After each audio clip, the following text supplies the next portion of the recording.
Hello, my name is Dr. Keisha Tracy, and I am the chair of the General Education Program Area and professor of English Studies at Fitchburg State University.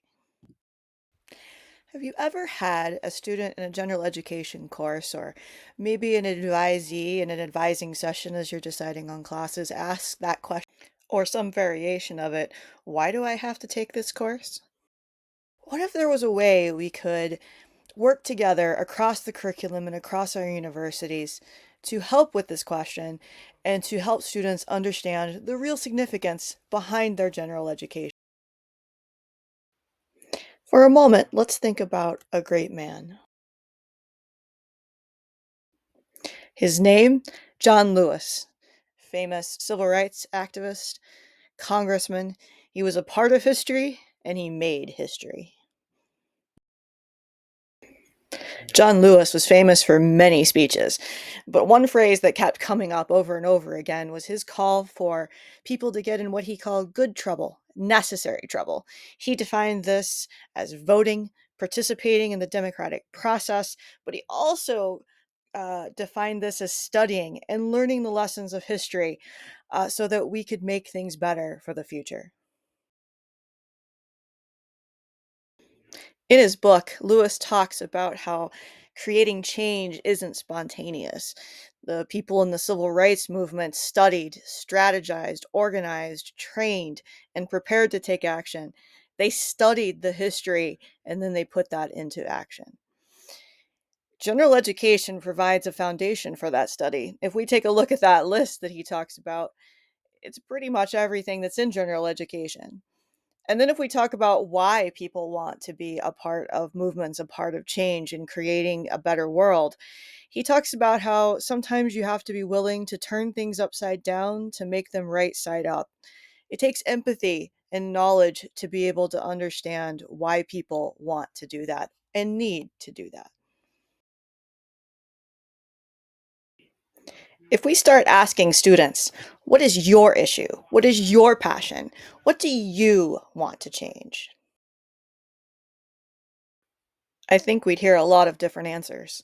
Climate change, vaccines, women's marches, Black Lives Matter, disability stigma, reproductive rights, LGBTQ plus issues, book bans, just to name a few right now. This is the Fitchburg State University General Education Program. It has its own unique features, but a lot of the learning outcomes are similar across general education programs in different institutions. What if we ask students to think about what it takes to create change? By the time you finish that analysis, it would be pretty clear that every learning outcome has a reason, has a purpose, and helps us create change. John Lewis said that everyone has a different method of figuring out how to struggle against that which they think needs to change. And just like we have different methods in figuring out how to do that, we have different methods and ways that we can approach pedagogy and ways that we can help students figure that out too. There's the power of our syllabus and our course materials. We can give students time and resources to really think about why our courses are significant.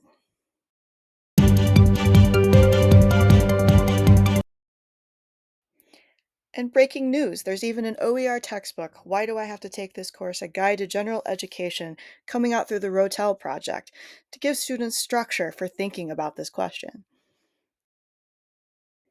There are activities that we can do with students, either in our classes or with other groups of students, like orientation leaders or peer tutors, to be able to think about this as well. And there's our pedagogy. We can use different types of pedagogy to be able to reach students and talk to them, actually talk to them about general education and why their education is significant. And imagine what we can come up with when we brainstorm and workshop together. 1955, 15 years old, in the 10th grade. I heard about Rosa Parks. I heard the words of Martin Luther King Jr. on old radio. The action of Rosa Parks. The words and leadership of Martin Luther King Jr. inspired me to find a way to get in the way. And I got in trouble. Good trouble.